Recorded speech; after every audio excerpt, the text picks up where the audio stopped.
Sud Radio, faut que ça change. Anthony Martin-Smith. Bonne soirée à vous sur Sud Radio avec Faut que ça change comme chaque semaine.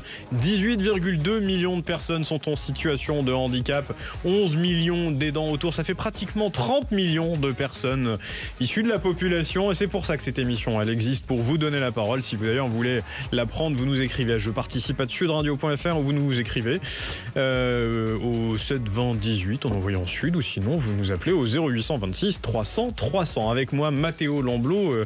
Bonsoir à vous. Bonsoir Anthony, bonsoir tout le monde. Ravi de vous retrouver cette semaine avec, je crois, un hommage pour la première partie de l'émission. C'est bien ça ? Exactement. Et aujourd'hui, Mathéo, si vous ne voulez pas devenir comme moi, c'est-à-dire aveugle, eh bien, on va en parler dans cette émission parce que figurez-vous que l'alimentation peut jouer un rôle très sérieux et on va en parler avec mon invitée. Elle s'appelle Isabelle Acquenin, elle est médecin ophtalmo et nutritionniste. Bonsoir à vous. Bonsoir. Merci d'avoir pris le temps de venir répondre à notre invitation avec Retina France qui nous accompagne pour cette émission. On va parler de l'œil, de la santé de l'œil grâce à l'alimentation, comment on peut réduire les effets, notamment lorsqu'on a une pathologie qui apparaît, mais aussi comment on peut les prévenir, ces effets, ces pathologies, et surtout, on va parler de la rétine. Alors, vous bougez pas sur Sud Radio, faut que ça change. Agissons ensemble pour une société plus juste. L'association APF France Handicap présente Sud Radio, faut que ça change. La vraie vie. Et Mathéo Lamblot, avec vous, on démarre avec cet hommage. Et oui Anthony, cet hommage je voulais le rendre à Alessandro Zanardi qui nous a quittés le mois dernier. Alessandro, c'est d'abord ce pilote de Formule 1 des années 1990 qui a disputé une quarantaine de grands prix pour les écuries Jordan, Minardi, Lotus et Williams. Mais en 2001, sa vie bascule. Lors d'une course en Allemagne, il est victime d'un grave accident. Le bilan est lourd, son cœur s'arrête plusieurs fois. Il subit une quinzaine d'opérations, il est amputé des deux jambes, mais il ne lâche rien. L'esprit de compétition qui l'anime perdure dans une autre discipline, le paracyclisme, et c'est dans ce sport qu'il va construire sa légende avec un palmarès exceptionnel, 4 médailles d'or et 2 médailles d'argent paralympiques remportées à Londres en 2012, puis à Rio en 2016. Il devient alors l'un des athlètes italiens les plus médaillés des Jeux paralympiques, mais en 2020, sa vie bascule de nouveau. Il est encore une fois victime d'un grave accident alors qu'il participe à un relais de paracyclisme. Un camion le percute et là encore, il gardera des séquelles à vie. Mais Alessandro, fidèle à lui-même, continue de se battre. L'Italie gardera donc l'image d'un héros, d'un exemple pour tous, notamment pour les personnes en situation de handicap qui ont pu trouver de l'espoir à travers le message qu'il véhiculait, celui de ne jamais abandonner. La Gazzetta dello Sport, le quotidien sportif italien, titrait le jour de sa mort « L'homme qui avait appris à l'Italie à ne jamais abandonner ». Et je pense que cela résume parfaitement le personnage d'Alessandro Zanardi et que peut-être d'autres sportifs italiens, notamment une certaine équipe de football, pourraient s'en inspirer. C'est un très bel hommage que vous faites là, Mathéo, justement pour cet homme, évidemment, une grosse pensée pour ses proches. C'est un homme, je le rajoute, qui a œuvré notamment pour confectionner des handbikes qui servaient justement à pratiquer le paracyclisme. Alors le handbike, c'est un vélo qui se pratique avec les mains pour les amputés des membres inférieurs notamment. Isabelle Acquenin, je me tourne vers vous. Je le disais en début de cette émission, vous êtes médecin ophtalmo et nutritionniste, double parcours, pas forcément très commun, mais expliquez-nous pourquoi ce double parcours et comment l'alimentation a un impact direct sur la santé de nos yeux. Alors les yeux, c'est l'organe qui est le plus exposé à la lumière parce que les rayons lumineux sont concentrés pour arriver sur la rétine. C'est aussi l'organe qui est le plus oxydable parce qu'il y a vraiment un métabolisme très intense. Et en fait, je me suis retrouvée devant des pathologies qui revenaient, en particulier des diabétiques par exemple. Et à un moment donné, j'ai décidé de faire autre chose que de leur dire essayez de manger mieux, mais de leur donner moi-même des conseils, d'où un parcours en nutrition qui a complété mon parcours en ophtalmologie. Alors, si vous voulez bien, je voudrais qu'on comprenne déjà le mécanisme de l'œil en tant que tel, comment l'œil réussit à percevoir la lumière, mais puis tout ce qu'il y a autour. Alors il faut avoir un certain âge parce qu'il faut concevoir l'appareil photo comme avant, c'est-à-dire qu'il faut avoir... En argentique, vous voulez dire ? C'est ça, en argentique. Il faut avoir un objectif qui serait le cristallin, qui fait la mise au point, et puis derrière, il faut avoir la rétine qui est la pellicule photosensible qui va imprimer la lumière. Après, on arrive dans le temps moderne puisque cette image va passer par le câble qu'est le nerf optique pour aller à l'ordinateur qu'est le cerveau. Ouais. Et ça change tout le temps, c'est-à-dire que chaque fois qu'un rayon lumineux arrive, il y a dans la rétine une petite molécule qui change de forme, et le fait qu'elle change de forme, ça éclaire en quelque sorte le photorécepteur, et ça va envoyer un signal lumière. Ouais. Or, la rétine fonctionne comme une télé, avec des pixels. Les photorécepteurs s'allument. En fait, on ne voit pas une image constante, formée. On voit un truc qui scintille. On s'en rend pas compte, mais ça scintille en permanence. D'accord, Bref. un peu comme la LED. C'est ça, exactement. Les LED des téléviseurs qui Comme scintillent en permanence. Ouais. Et en fait, chaque fois que cette petite molécule change de forme, eh bien, on doit faire tout un travail pour la remettre dans sa forme primaire. Ouais. Et ça consomme tout un tas de molécules, de zinc, de magnésium. Et de nutriments, du coup. Là, je vous parle de nutriments, de vitamine A, vitamine C, vitamine E, etc. Voilà. Et donc, parmi ces nutriments, lesquels sont les plus profitables pour une santé de l'œil optimale ? Là, on parle vraiment de l'œil avant la rétine. Hein. Oui. Alors, d'une façon générale, il faut des acides gras qu'on appelle polyinsaturés. Ce sont des acides gras qui sont très souples. Ces acides gras polyinsaturés, ce sont des oméga 3 et des oméga 6. Ça vous dit rien, mais en gros, c'est de l'huile de poisson, de l'huile de noix, mais aussi de l'huile d'onagre ou de l'huile de tournesol. Le tournesol, c'est de l'oméga 6, c'est plutôt pro-inflammatoire, et l'huile de poisson, c'est de l'oméga 3, c'est plutôt anti-inflammatoire. On va plutôt favoriser les anti-inflammatoires, donc les oméga 3. Voilà. Ça, c'est pour les huiles. Et puis après, il faut des pigments. Les pigments maculaires, quand vous faites une photo, on a des reflets orange dans les yeux. Et bien, ce reflet orange, c'est la couleur de la rétine. La rétine est orange parce qu'il y a dans la rétine deux petites molécules, la lutéine qui est verte et la zéaxanthine qui est orange.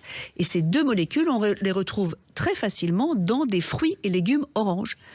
Vous faites votre marché en fait avec un code couleur. Vous allez acheter des brocolis qui sont verts, vous allez acheter des haricots verts qui sont verts, vous allez acheter des épinards qui sont verts, vous allez avoir plein de lutéine. Et puis vous allez acheter des choses jaune-orangé.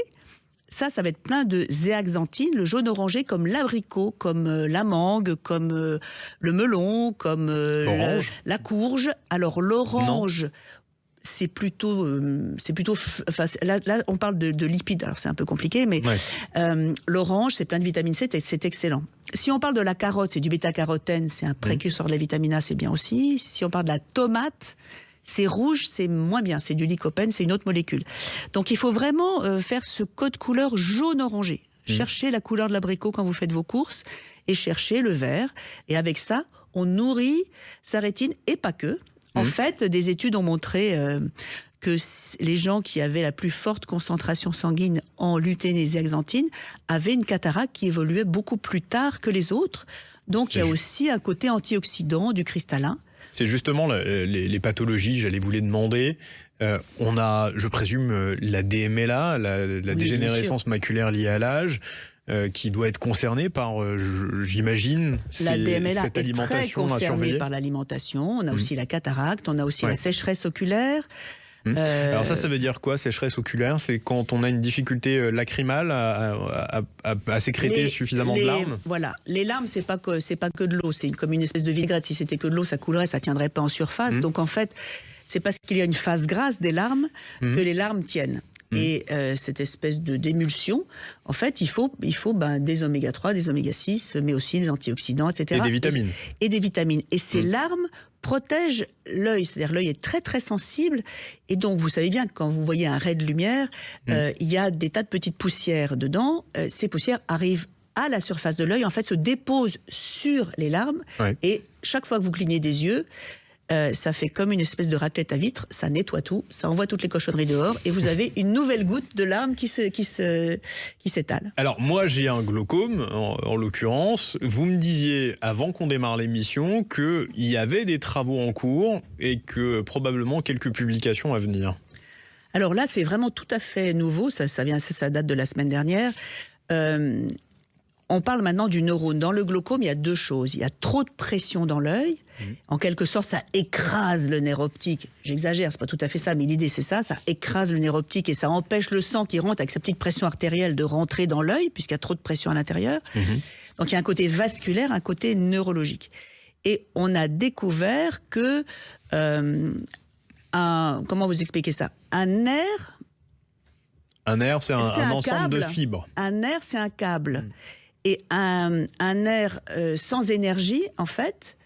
a du mal à transmettre l'information. Ne transmet pas l'information. Et il y a... Et il y a une altération, d'ailleurs, du nerf optique. Exactement. Et il s'amincit. Et là, on commence à avoir des thérapies. C'est très, très, très, très... comment dirais-je, précoce. Oui. Hein, mais... Déjà, on sait que ceux qui prennent des vitamines du groupe B, et en particulier la B3, qu'on trouve dans des épinards, par exemple. J'ai horreur de ça. Mais oui, c'est peut-être pour ça que je suis aveugle, du coup. Voilà. Non, mais Anthony, vous faites n'importe quoi. N'oublions Même pas... avec de la béchamel, ça passe pas. N'oubliez pas, Anthony, N'oubliez pas, Anthony, que la vue, c'est le résultat de 20 ans d'erreurs nutritionnelles. Bah voilà, c'est ça. Moi, ma vie, c'est 20 ans d'erreurs. Merci de l'avoir résumé comme ça, Isabelle Anquin. Aknin, pardon, excusez-moi. Vous bougez pas, Isabelle, avec vous en deuxième partie d'émission. On va évidemment continuer ce sujet que je trouve passionnant. Mais surtout, on va, avec vous, peut-être parler recettes. Qu'est-ce qu'au quotidien, on peut cuisiner pour justement prendre soin de ses yeux, prendre mieux soin de ses yeux, aussi de sa rétine. Vous bougez pas sur Sud Radio avec mon invitée. Elle est médecin ophtalmo. Elle est aussi nutritionniste. Et son sujet est passionnant. À tout de suite sur Sud Radio. Sud Radio, faut que ça change. Anthony Martin-Smith. Éternué, Matteo Lamblot. Visiblement, vous avez envie. Allez-y, on est en direct. C'est parti. Mesdames et messieurs, de retour sur l'antenne de Sud Radio. Vous avez compris, Matteo Lamblot a quelque chose qui le dérange. La clim dans le studio. La clim dans le studio, effectivement, il fait un peu frais. Mais ça fait du bien, c'est rafraîchissant. Avec nous, mon invitée, elle s'appelle Isabelle Aknin. Elle est médecin ophtalmo et nutritionniste. Double parcours, somme toute très intéressant. Parce que, figurez-vous que l'alimentation joue un rôle prépondérant sur la santé de vos yeux. Plus les miens, visiblement. C'est ce qu'on disait tout à l'heure. Ça fait 20 ans que visiblement je fais pas ce qu'il faut. Vous le savez, mesdames et messieurs, je suis non-voyant. J'ai un glaucome. Alors pour moi, c'est foutu. Mais par contre, pour vous, on peut encore agir et on en parle avec Isabelle Aknin. Mais tout de suite, la story de la semaine. Sud Radio, faut que ça change. La story de la semaine. Mathéo, on parle du Festirun. Et oui, on donne rendez-vous à nos auditeurs dimanche prochain en plein cœur du Bois de Vincennes. Le Festirun est organisé par l'APF France Handicap. Au programme, plusieurs parcours accessibles à tous, personnes valides, au fauteuil roulant et même personnes en joëlette. Donc au programme à 3 km, un 5 km ou un 10 km. Et voilà, on vous donne rendez-vous donc pour aider l'APF France Handicap à promouvoir ses actions du quotidien. Et nous, on s'est dit qu'on allait y aller avec Louane et Mathéo. Louane à la réalisation, que je salue d'ailleurs. Je crois que maintenant, Louane, vous pouvez dire bonjour, puisque vous avez un micro à la régie, il me semble. Oui, quand vous trouverez le bouton, vous direz bonjour aux auditrices et aux auditeurs qui nous écoutent. Alors, je me retourne du coup vers mon invité Isabelle Aknin. On a parlé de l'œil. Maintenant, on va revenir sur ce que vous nous racontiez au début, la rétine plus particulièrement, ce photorécepteur finalement qui... Cette cellule sensible, oui, qui est très très sensible à l'oxydation, qui vieillit relativement vite et qui est pleine d'enzymes qui sont antioxydantes, mais ces enzymes antioxydantes ont besoin de vitamines antioxydantes pour tourner. Lesquelles La vitamine C, la vitamine E. La vitamine C, on la trouve dans l'orange, le citron, le kiwi, le persil. Ah oui ? Ouais, oui. Ah oui, d'accord. Ah oui, j'ai une passion pour le taboulé libanais avec plein de persil. On a d'autres gens à la rédaction dont c'est le cas aussi. Ah oui, voilà, c'est ça. Et puis la vitamine E qu'on va trouver dans les céréales complètes, Quel type de céréales, par exemple ? Du blé complet, des flocons d'avoine, voilà. D'accord. Donc là, si on veut prendre des soin... graines, en fait. D'accord. Graines de chia, par exemple ? Oui, aussi, des graines. Si on veut prendre soin de sa rétine, il faut manger max d'orange et max de graines. Max Ah, d'orange je- et max de graines pour avoir les antioxydants. Il Ouais. faut manger, comme je le disais tout à l'heure, des fruits et des légumes verts et oranges pour avoir les petites molécules spécifiques lutéine et zeaxanthine qui sont dans la rétine. Donc là, les légumes verts et les légumes jaune-orange. Jaune orangé, ouais. voilà. Il faut manger des oméga 3, donc du poisson, Du des poisson. noix, Mm. de l'huile de colza. Mm. Alors, attention, il y a une petite enzyme qui commence à vieillir à 50 ans. C'est exactement ce que j'allais vous dire. Il me semble qu'à partir de 50 ans et plus, on absorbe moins les protéines végétales. On absorbe moins les oméga 3 végétaux. Ah, les oméga 3, pas les On protéines. ne sait pas les métaboliser, enfin, on les métabolise moins bien. Du coup, il faut commencer à partir de 50 ans. Mais idem pour les protéines. Il me semblait que c'était valable aussi pour les protéines végétales. Non, non. c'est surtout pour les oméga 3. Surtout pour les oméga 3. Surtout pour les acides gras, oui. D'accord. Et donc là, ça veut dire qu'à partir de 50 ans, en gros, je ne peux pas compter uniquement sur les oméga 3 que j'ai dans les noix, parce que Parce j'aurais que du je vais mal. mal les transformer en à les oméga catalyser. 3 de rétine, ouais. Donc je les Profitez-en, Anthony, catalyse c'est mieux. bientôt. Pardon. Ouais. C'est bientôt les 50 ans, C'est profitez-en. ça. Oui, Voilà. bien sûr, Mathéo, je suis encore un peu de temps devant moi. Mais en tout cas, les oméga 3 d'origine végétale, à partir de 50 ans, c'est bien, mais c'est pas top. suffisant. Voilà, c'est ça. Il faut Ouais. quand même des oméga 3 d'origine Et il n'y animale. a que le poisson qui peut me permettre d'avoir ça, ou je peux Non, trouver... il y a des oméga 3 aussi dans certains œufs. Vous savez, il y avait des œufs, un truc qui s'appelait bleu blanc cœur. Il y avait des Oui. aliments qui avaient été enrichis en oméga 3. Et bien, on a dans des viandes et dans des œufs bleu blanc cœur, on a des aliments enrichis en oméga 3. Donc c'est tout à fait Parce ce qu'il qu'on faut. dope des poulets à l'oméga 3. On shoot des poulets à l'oméga 3, des porcs de Bretagne à l'oméga 3. Voilà. D'accord, bon, intéressant. Et d'ailleurs, vous aviez à l'époque le paradoxe français, parce qu'il y avait des gens qui faisaient du cholestérol et plein de maladies cardiovasculaires. Et dans le sud-ouest, là où ils mangeaient plein de gras de canard, lesquels canards étaient gavés au lin qui est plein d'oméga 3, et ben ces gens-là n'avaient pas de maladies cardiovasculaires. C'était un truc de fou. Mathéo Lamblot. On parle de tous ces aliments qui sont bons pour notre vue, pour nos yeux. Mais j'ai une question parce que Anthony me dit souvent quand je lui propose du sucre dans son café, pas de sucre, ça rend aveugle. Est-ce que c'est réel? Alors je dirais Ah non, même mais vous l'inverse. êtes en train de détruire ma blague de toujours, Non, Mathéo. mais Je je sors demande- systématiquement. je demande Je dis si non, c'est- merci pour le sucre, ça rend aveugle. Eh bien, Mais je c'est dirais c'est en même clin d'œil au l'inverse, diabète. Anthony, Non, mais c'est car- c'est en C'est clin d'œil. intéressant. C'est en clin d'œil au diabète. Mais allez-y, Ah oui. Isabelle Ah. Aknin, je vous en prie. Car quand vous prenez un café tout seul à jeun le matin, Oui. vous stimulez vos aires cérébrales. Or, vous n'avez pas apporté le sucre dont votre cerveau a besoin pour fonctionner. Et donc, vous pouvez faire même un court-circuit. J'exagère le geste, le mouvement, mais l'idée J'ai est rien un petit vu. peu. Si je pousse, c'est un peu ça. Voilà. Donc faut prendre, c'est bon pour la santé des yeux. Donc, Le non, matin, ça n'a à la rien limite. à voir avec les yeux, le café, en fait. Par contre, il y a un truc qui est très, très mauvais et qui va souvent avec le café, c'est la cigarette. Oui, mais là, il parlait du sucre. Ouais, du sucre pour les yeux. Est-ce Alors, que- oui, alors le sucre pour les yeux n'a pas un intérêt de dingue. Tout court, d'ailleurs. Tout court d'ailleurs, le sucre n'a pas un intérêt de dingue, c'est plutôt délétère. Mais bon, c'est pas ça qui va vous rendre aveugle. Alors, d'ailleurs, je veux revenir avec vous sur une polémique assez récente sur le fructose qu'il y a dans le miel et où on a tendance à dire que le miel, c'est très bon pour la santé parce que c'est pas du mauvais sucre, mais finalement, c'est une question de quantité. En fait, le glucose qu'on mange dans le sucre va devenir du fructose et vice-versa. On a des enzymes qui transforment l'un en l'autre, donc qu'on mange l'un ou l'autre, le résultat est le même.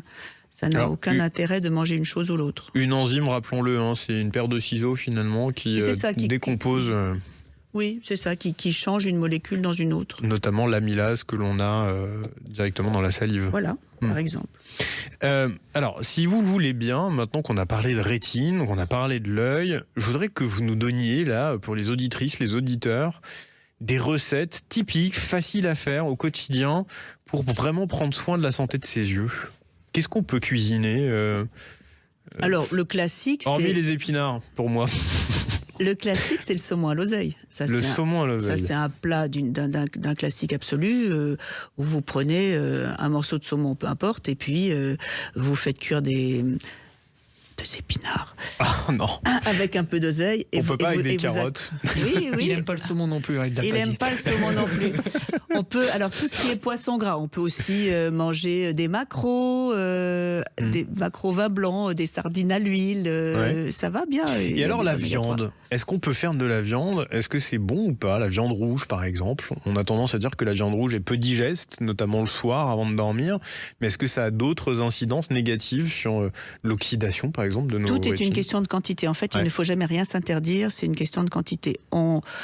Ce qu'il faut, c'est avoir du poisson au moins 2 fois par semaine. Après, le reste, ça va. Il faut avoir des œufs, parce que dans le jaune d'œuf, il y a de la zéaxanthine. Donc, il faut avoir des œufs 2 à 3 fois par semaine. La viande, théoriquement, c'est 1 fois par semaine au max. Ah oui. Eh oui. Donc, quelle que soit la nature de protéines, maigre ou oui, du poulet, ça va. Alors voilà, je vous parle de viande rouge qui a plutôt du cholestérol. Plutôt Après, saturé. Le poulet surtout, s'il a mangé des oméga 3, c'est vraiment bien. Ouais. Ça tombe bien, je mange que du poulet. En fait, il faut Les voir gens s'en aussi foutent, ce d'ailleurs, qu'a de ce que je mangé. mange, mais... Un petit peu, Anthony, mais il faut savoir ce qu'a mangé le poulet plutôt que vous quand on fait ses courses. Ouais. Et c'est intéressant de choisir l'origine de ce qu'on mange aussi. Oui, évidemment, idéalement de nos producteurs français. Oui. Parce qu'on sait de ce qu'ils mettent, en tout cas ce qu'ils n'ont pas le droit de mettre. Exactement, alors qu'il y a des aliments qui viennent de loin et on ne sait absolument pas comment ont été cultivés ces légumes et comment ont été nourris ces animaux.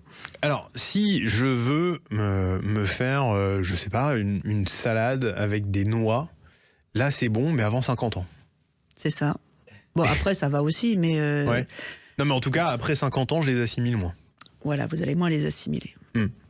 Est-ce qu'il y a des desserts qu'on peut imaginer avec ces mais bénéfices? bien sûr, il y a tous les abricots rôtis au miel, éventuellement même si avec un peu de pistache dessus pour avoir du vert. D'accord. Ouais, on peut avoir des pêches quand elles sont jaunes. Mais si vous le faites rôtir en abricot, il ne va pas avoir une Non, perte la de... zéaxanthine tient le coup à la chaleur. D'accord. Contrairement aux vitamines. Contrairement à la vitamine C, qui elle disparaît. D'ailleurs, un jus d'orange, c'est pas bon. Un jus d'orange, c'est bon quand c'est pas tout seul. Un jus d'orange pressé fraîchement tout de suite maintenant, un jus d'orange en bouteille, laisse tomber. Oui, bien sûr. Mais un jus d'orange qu'on vient de presser, là c'est excellent parce que vous avez toute la vitamine C. Immédiatement, dans les quelques minutes qui suivent. Quoi. Dans l'heure, allez, dans l'heure, pas, ouais, parce que moi on m'a toujours dit jus d'orange très mauvais. Très mauvais. C'est un shoot de sucre. Voilà, un shoot de sucre. Il vaut mieux manger l'orange. Et les vitamines ne subsistent pas. Oui, mais si vous si vous buvez votre jus d'orange et qu'après vous prenez un petit déjeuner avec du saumon et des épinards. Mais c'est tout ce qu'il faut pas pour moi. Par contre, beaucoup d'œufs, ouais. Un guacamole, c'est vert. Ah oui? Ouais. D'accord, dans l'avocat. Oui, d'ailleurs, l'avocat, il y a de l'oméga 3. Donc dans l'avocat, il y a de l'oméga 3, il y a de l'oméga 9 et il y a de la lutéine. C'est très bon. Qu'est-ce qu'il faut surtout pas manger par rapport aux oméga 6 dont vous parliez tout à l'heure? Il n'y a rien qu'il ne faut surtout pas manger, mais c'est vrai que l'huile de tournesol est très riche en oméga 6, qui est plutôt pro-inflammatoire. Mais ça, on l'utilise surtout pour la cuisson, non? C'est ça, mais on peut aussi cuire à l'huile d'olive. Et l'huile d'olive, c'est des oméga 9, c'est mieux. Ouais. Bon. Merci beaucoup, Isabelle Acquenin. Je le rappelle, vous êtes médecin ophtalmo et également nutritionniste. Est-ce qu'on a un endroit où on peut suivre vos travaux et vos conseils? Alors... C'est un petit peu particulier parce que moi je suis sur LinkedIn, mais là c'est plutôt destiné aux professionnels, donc vous allez vous perdre dans des détails un petit peu compliqués. Mais je vais revenir. Eh ben vous allez revenir sur Sud Radio, vous savez quoi, j'ai même envie qu'on imagine quelque chose avec vous parce que ce que vous nous racontez là, mieux manger pour sa santé, c'est passionnant. Merci beaucoup Isabelle Acquenin. Merci Mathéo Lamblot. Merci. Est-ce que Loane a retrouvé son micro ?